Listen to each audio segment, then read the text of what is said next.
Hello everyone, welcome to our YouTube channel. And आज की video में हम डिस्कस कर रहे हैं 2008 का एक बहुत ही इन्फेमस केस जो कि आज से 15 साल पुराना है। भले ही ये केस 15 साल पुराना है, बट आज भी इंडियन हिस्ट्री में ये सबसे ज़्यादा यूनिक केसेस में से एक है। एंड इसका नाम है Amroha murder case. Amroha murder case समझने के लिए हमें जाना पड़ेगा उत्तर प्रदेश के बावनखेड़ी गांव। एक दिन 14 अप्रैल 2008 को रात के 2 बजे अचानक से किसी लड़की की चिल्लाने की आवाज आती है। वो मदद मांग रही होती है। ये चिल्लाने की आवाज इतनी ज्यादा भयानक थी कि मोहल्ले के लोगों की नींदें खुलने लगती है और वो अपने घरों से बाहर आने लगते हैं, ये जानने के लिए कि आखिरकार ये आवाज आ कहाँ से रही है। अगर किसी को हमारी मदद की ज़रूरत है तो हम उसकी मदद कर सके। यानी मोहल्ले वाले इकट्ठे होकर ये पता लगाने लगते हैं कि एग्जैक्टली ये आवाज़ किसके घर से आ रही है। और वो जल्दी ही एक घर का पता लगा देते हैं जहाँ से ये आवाज़ें आ रही होती हैं। ये उस घर के पास जाते हैं, गेट खटखटाते हैं। एक लड़की गेट खोलती है एंड उन्हें अंदर आने को कहती है। लड़की की हालत देख के मोहल्ले वाले ये पूरी तरीके से समझ चुके थे कि कोई तो गड़बड़ जरूर है, इस लड़की को हमारी मदद की जरूरत है।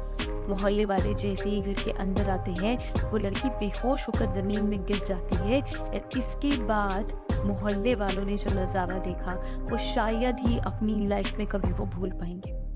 पूरे के पूरे घर में लाशें ही लाशें बिछी हुई थी और यहाँ से लेके वहां तक सिर्फ खून ही खून नजर आता था। ये फैमिली एक जॉइंट फैमिली थी। इस फैमिली की रेप्यूटेशन मोहल्ले में बहुत ही ज़्यादा थी।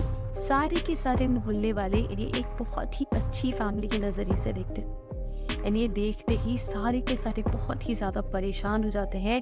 एंड वो ये कोशिश करते हैं कि एक मेंबर जिस घर का बच गया है उसको बचाया जाए, उसका ख्याल रखा जाए। तो ये टोटल 8 लोगों की जॉइंट फैमिली थी, जिसमें से 7 लोगों की डेथ इस घर पे हो चुकी होती है और एक ही सर्वाइवर बचती है जो चिल्ला चिल्ला के मदद के लिए पुकार रही होती है सभी को। तो इस बच्ची का नाम था शबनम और इस घर में जो 8 लोग थे उनका नाम था शौकत अली, जो शबनम के पापा थे 55 साल के, हाशमी जो शबनम की मम्मी थी 50 साल की, अनीस शबनम का बड़ा भाई था 35 साल का, अंजू अनीस की वाइफ थी 25 साल की, राशिद जो कि यंगर ब्रदर था, छोटा भाई था 22 साल का, राबिया जो कि कजन थी 14 साल की थी, शबनम का भतीजा था जो कि सिर्फ और सिर्फ 10 महीने का ही था। इन सभी की लाशें घर पे पड़ी हुई होती है और उनकी बॉडी लगभग डिकैपिटेड होती है, मतलब अपने शरीर से धड़ अलग हो चुका होता है। देख के इतना भयानक ये सीन होता है कि मोहल्ले वालों में से एक मेंबर ने पुलिस वाले को फोन कर दिया। एंड अब पुलिस इस क्राइम सीन पे जल्द ही आने वाली होती है। मोहल्ले के लोग शबनम की हालत सुधारते हैं, उसको पकड़ते हैं और अपने घरों पे लेके जाते हैं, लेके रखते हैं। पुलिस वाले इस क्राइम सीन पे अब पहुंच चुके होते हैं एंड उनको इन्वेस्टिगेशन शुरू करनी होती है। इस पूरे के पूरे मास मर्डर्स में सिर्फ एक ही सर्वाइवर बचती है और वो थी शबनम। अब पुलिस को सबसे पहले तो उससे बातें करनी थी, फिर इन्वेस्टिगेशन शुरू करना था। शबनम की हालत दिन पर दिन टाइम पे टाइम खराब होती जा रही थी क्योंकि उसने जो झेला था वो बहुत ही ज्यादा दुखद, बुरा और खतरनाक था। वो अपना ख्याल रख ही नहीं पा रही थी। पुलिस वालों ने थोड़ी सी मदद करी, उसे हॉस्पिटल में भर्ती करवाया एंड इसके बाद फिर इन्वेस्टिगेशन शुरू करी शबनम से पूछताछ करते हुए। शबनम ने बताया कि वो बालकनी में सो रही थी एंड अचानक ही कुछ लोग बालकनी के रास्ते, छत के रास्ते घर पे एंटर करते हैं एंड घर वालों को इसी तरीके से बुरी तरीके से मार के भाग जाते हैं। तो पुलिस वालों ने सोचा कि जरूर ये डकैती या रॉबरी का केस हो सकता है। पुलिस वालों ने घर की अच्छे से तलाशी ली, पर कोई भी ऐसा सामान जो कि वैल्यू का हो, जो कि यूनिक हो, जिसके पैसे मिल सके, ऐसा कोई भी ना तो सामान गायब था और ना ही इनके घर के पैसे गायब थे। तो ये तो अब साफ हो चुका था कि जो भी अटैक करने आए थे वो पैसों की वजह से नहीं आए थे। अगर वो पैसों की वजह से आते तो घर के इतने सारे लोगों को मार दिया तो एक जान वो और ले सकते थे और पूरा का पूरा घर लूट के जा सकते थे, लेकिन ऐसा नहीं हुआ। पुलिस को ये चीज बहुत ज्यादा अजीब लगी कि कैसे इस घर में कोई एंटर कर सकता है, इतने लोगों को मार सकता है और भाग सकता है बिना कुछ लिए, बिना किसी मोटिव के। पुलिस फिर भी इन्वेस्टिगेशन कर रही होती है एंड ज़्यादा से ज़्यादा इंफॉर्मेशन लेने की कोशिश कर रही होती है। तो ये तो चीज़ अब फाइनल हो चुकी थी कि लगभग 7 लोगों की डेथ शबनम के घर पे हो चुकी है, जो कि बहुत ही ज़्यादा भयानक और दिल दहला देने वाला है। शबनम की इस इंफॉर्मेशन के साथ पुलिस इन्वेस्टिगेशन शुरू करती है एंड जो 7 डेड बॉडी होती है उसको पोस्टमार्टम के लिए भेज देती है। अब इसके बाद जो भी स्टेटमेंट्स शबनम ने दिए होते हैं पुलिस उसे एनालाइज कर रही होती है। शबनम का कहना था कि छत से कोई लोग आए, अटैक किया और वो चले गए।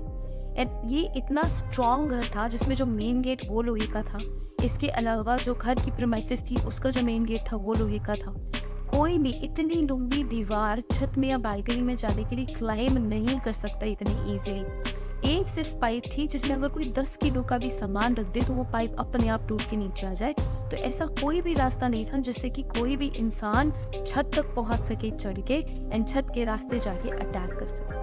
तो ये एक थ्योरी तो कैंसिल आउट हो गई एंड कोई भी स्टर्नल्स भी नहीं दिख रहे थे। शबनम की इस इंफॉर्मेशन के साथ पुलिस इन्वेस्टिगेशन शुरू करती है एंड जो डेड बॉडीज होती है उनको पोस्टमार्टम के लिए भेजती है। पुलिस वालों को जो शबनम की स्टेटमेंट्स है वो बहुत ही ज्यादा वियर्ड लग रहे होते हैं। तो शबनम ने बोला होता है कि जो अटैकर्स थे वो छत के रास्ते से बालकनी के रास्ते से आए थे, सबको मारा और चले गए। शबनम का घर बहुत ही ज्यादा मजबूत और प्रोटेक्टेड था। 2 स्टोरी ये बिल्डिंग थी, जो मेन गेट था वो लोहे का था और वो अंदर से बंद था। किसी भी तरीके की फोर्स्ड एंट्री के साइन नहीं थे, धक्का मुक्की करके घर के अंदर आने की कोई भी साइन नहीं थे।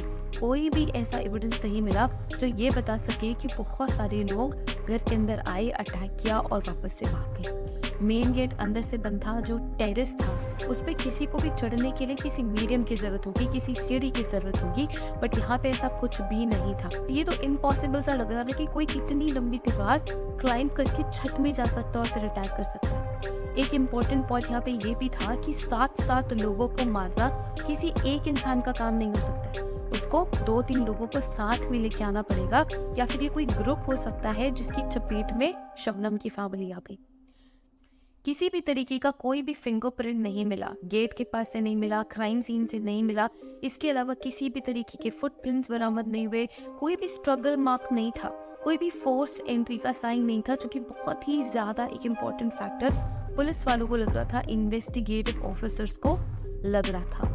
लेकिन यहाँ पे ये भी कंफर्म नहीं था कि कोई नहीं आया, क्योंकि शबनम को देखते हुए सभी की सिंपैथी शबनम की साथ थी, क्योंकि एक ही झटके में उसकी पूरी की पूरी फैमिली खत्म हो जाती है। तो उस पर शक करना तो दूर, उसके साथ सिर्फ और सिर्फ सिंपैथी होती है लोगों की।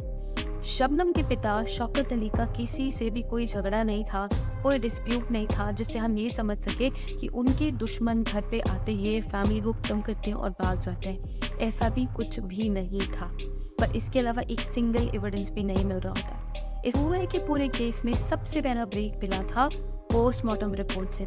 पोस्टमार्टम रिपोर्ट में एक ऐसी इंफॉर्मेशन आई जो कि किसी ने एक्सपेक्ट नहीं करी थी। इस मास मर्डर में जितने लोगों की डेथ हुई, सबके बॉडी में, सबके सिस्टम में ड्रग मिला, स्लीपिंग ड्रग मिला।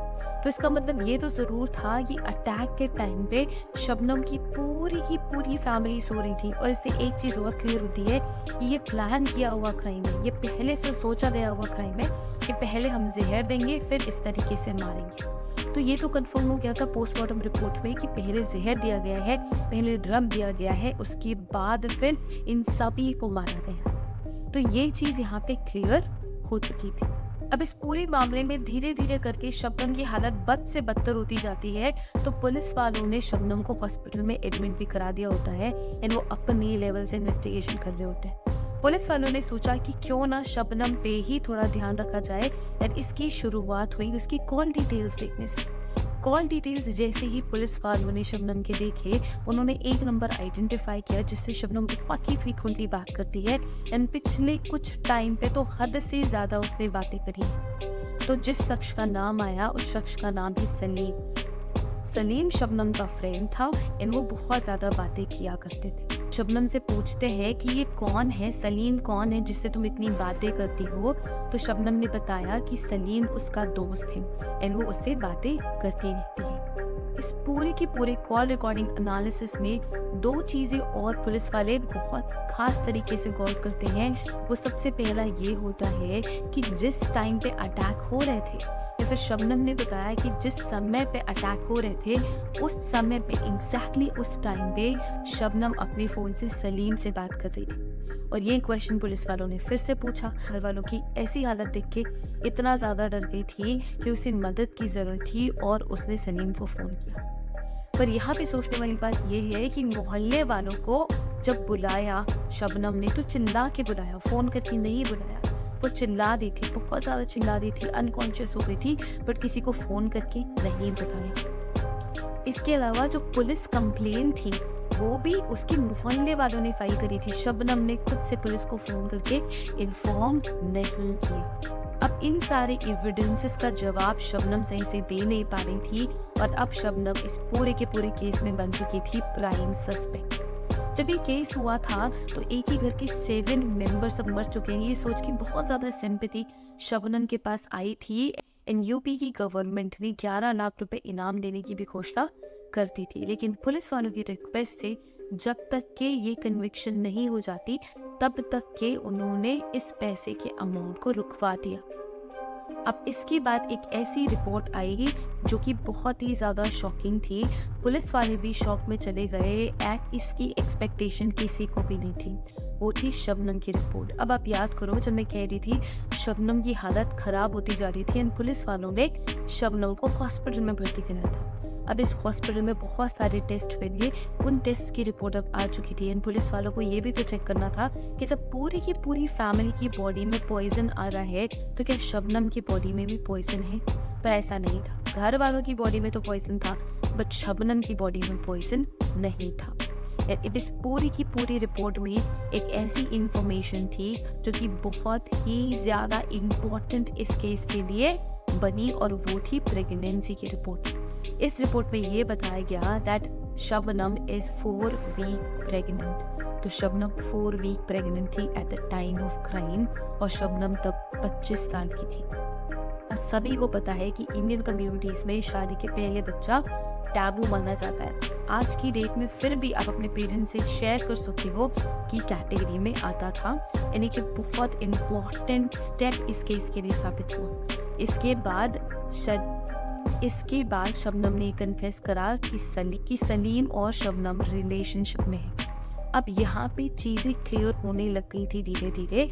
अब यहाँ पे धीरे धीरे चीज़ें क्लियर होने लग गई थी कि शबनम की बॉडी में पॉइजन क्यों नहीं है, या फिर शबनम अटैक के टाइम पे सलीम से फ़ोन पे बात क्यों कर रही है। यहाँ पे पुलिस सलीम को भी इंटेरोगेशन के लिए पकड़ती है। जो पुलिस है वो और भी मेंबर्स से इस बात की कंफर्मेशन कराती है कि क्या सच में सलीम और शबनम एक दूसरे के साथ रिलेशनशिप में है, और यही ही कंफर्म उनके फैमिली मेंबर्स एंड दोस्तों ने कराया कि हाँ सलीम और शबनम दोनों एक दूसरे से शादी करना चाहते थे बट घर वाले उनके अगेंस्ट थे। एक ये भी बहुत इंपॉर्टेंट फैक्ट है कि घर वाले सलीम और शबनम की शादी के खिलाफ थे। और क्यों खिलाफ थे?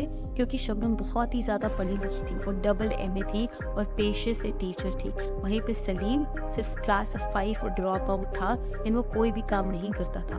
इसी वजह से शबनम की फैमिली इस शादी के लिए राजी नहीं हो रही थी। शबनम ने बहुत दिनों तक, बहुत टाइम तक अपने घर वालों को कन्विंस करने की कोशिश करी, पर घर वाले तब भी नहीं मान रहे थे। उन्होंने इसे अलाउ भी नहीं की।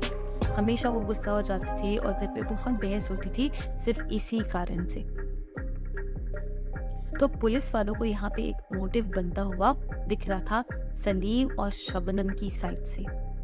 तो अब इस पॉइंट तक सलीम भी पुलिस कस्टडी में आ चुका है। पुलिस वालों ने बहुत ही स्ट्रिक्टली जब इन्वेस्टिगेशन करी, इंटेरोगेशन करी, तो सलीम ने सारा सच बता दिया।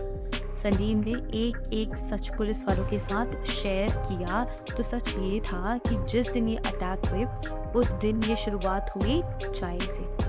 ये जो ड्रग है ये सलीम ही शबनम को लाके देता है और वो चाय में मिला के अपने घर के सभी इंसानों को पिला देती है, खुद नहीं पीती। सबको जैसे ही ये चाय पिलाती है सबको बहुत ज़्यादा नींद आने लगती है और वो अपने अपने प्लेसेस पे जाके सोने लग जाते हैं। जैसे ही शबनम ये कंफर्म करती है कि सारे के सारे लोग अब सो चुके हैं वो सलीम को बुलाती है। सलीम अपने साथ हथियार लेके आता है। सब एक एक करके अपने घर के सभी मेंबर्स को सलीम और शबनम मार डालते हैं। इसके अलावा जो 10 महीने का बच्चा था उसकी बॉडी के साथ स्ट्रैंगुलेशन परफॉर्म किया गया था, मतलब उसका घड़ा घोट के ही उसे मारा गया था, क्योंकि वो छोटा बच्चा था, अपने आप तो जहर खा नहीं सकता था, तो इस वजह से उसे स्ट्रैंगुलेट करके उसका गला दबा के उसे मारा गया।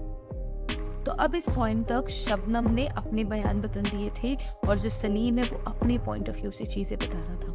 सलीम का कहना ये था कि उसका इस क्राइम में इन्वॉल्वमेंट नहीं है, जो भी किया जा रहा है वो सब और सब शबनम का है। शबनम का कहना ये था कि उसका कोई इन्वॉल्वमेंट नहीं है, सलीम आया और उसने ही सबको मार दिया, उसमें शबनम का कोई भी इन्वॉल्वमेंट नहीं है। ये दोनों ही अपने पॉइंट ऑफ व्यू से अपनी अपनी बातें रख रहे थे। सलीम और शबनम ने मिलकर अपने ही घर के 7 लोगों को जान से मार दिया, क्योंकि वो चाहते थे कि वो एक दूसरे के साथ अपनी जिंदगी बिता सके। और जैसे ही शबनम को ये पता लगा दैट शी इज प्रेग्नेंट, उसे भी पता लग चुका था कि घर वाले शादी के लिए तो नहीं मान रहे हैं, पर बिना शादी के बच्चे को तो बिल्कुल बर्दाश्त ही नहीं कर पाएंगे। इसी वजह से सलीम के साथ मिलकर शबनम ने ये प्लान बनाया और इस प्लान को बखूबी एग्जीक्यूट करा। बट ये सारी की सारी जो स्टोरी है पुलिस वालों के सामने आ ही गई। अब इन दोनों ही क्रिमिनल्स को सजा मिली मौत। लोअर कोर्ट्स में इन्होंने हायर कोर्ट्स में अप्लाई करा, बट हर एक कोर्ट में इन्हें मौत की सजा बरकरार रखी गई। और इसके साथ ही साथ आज़ाद भारत की शबनम पहली महिला ऐसी बनती है जिसे फांसी की सजा सुनाई गई। इसके बाद जेल में रहते हुए 8 महीनों के बाद शबनम ने अपने बेटे को जन्म दिया। एंड जब तक वो 8 साल का नहीं हो गया, शबनम उसके साथ ही रहती थी, उसे पढ़ाती थी, उसे नंबर्स याद करवाती थी, लेटर्स याद करवाती थी, एंड उसका बिहेवियर बहुत ज़्यादा अच्छा था। इसके अलावा शबनम अपने ही साथ रह रहे कैदियों के बच्चों को भी पढ़ाया करती थी। अब इन 8 सालों के बाद शबनम का बेटा शबनम के साथ जेल में नहीं रह सकता था, तो उसे अडॉप्शन के लिए देना ही पड़ता। यहाँ पे जो शबनम का फ्रेंड था मोहम्मद सैफी, वो इस बच्चे को अडॉप्ट करता है। ये जो शबनम का फ्रेंड था वो उसके कॉलेज का फ्रेंड था, इन कॉलेज में शबनम इसकी फीस दिया करती थी, तो इसी एहसान को उतारने के लिए उसने शबनम के बच्चे को अडॉप्ट किया। फिर उसका निकनेम है बिट्टू। बिट्टू अभी अपनी ज़िंदगी नॉर्मल तरीके से जी रहा है और ये ज़रूर चाहता है कि उसकी माँ को फांसी ना। तो शबनम को और सलीम को अभी तक फांसी नहीं हुई है। सारी के सारे कोशिश कर रहे हैं कि उनकी जो सज़ा है वो लाइफ इम्प्रिजनमेंट में बदल जाए। सो अभी जो शबनम का बेटा है बिट्टू, वो अपने नॉन बायोलॉजिकल पेरेंट्स के साथ रहता है एंड वो बहुत ही अच्छा है पढ़ाई में, बहुत अच्छे से सबसे रिस्पेक्ट से बात करता है, ऐसा कहना है शबनम का और उसके अडॉप्टेड पेरेंट्स। शबनम और सलीम ने कई बार मर्सी पिटीशन भी अप्लाई करा, पर ये मर्सी पिटीशन हर बार रिजेक्ट होता रहा। रिसेंटली 2020 में बिट्टू ने, मतलब शबनम के बेटे ने, प्रेसिडेंट से यह अपील करी है कि उसकी माँ की सजा मौत से आजीवन कारावास पे कर दी जाए। वो पोस्टर्स के साथ, बैनर्स के साथ कन्विंस कर रहा है कि काश उसकी माँ की जो मौत की सजा है वो लाइफ इम्प्रिजनमेंट में बदले, बट अभी तक ऐसा कोई भी अपडेट नहीं। तो ये थी पूरी की पूरी स्टोरी शबनम केस की, जिसे हम अमरोहा मर्डर केस या अमरोहा मास मर्डर के नाम से भी जानते हैं। सो आई होप ये वीडियो आपको इंटरेस्टिंग लगी हो। अगर आपको ये वीडियो पसंद आई तो आप इस वीडियो को लाइक कीजिए एंड इस चैनल को सब्सक्राइब कीजिए, जिससे हमें मोटिवेशन मिलेगा। हम और ही इसी तरीके की videos and case studies discuss करेंगे। Thank you.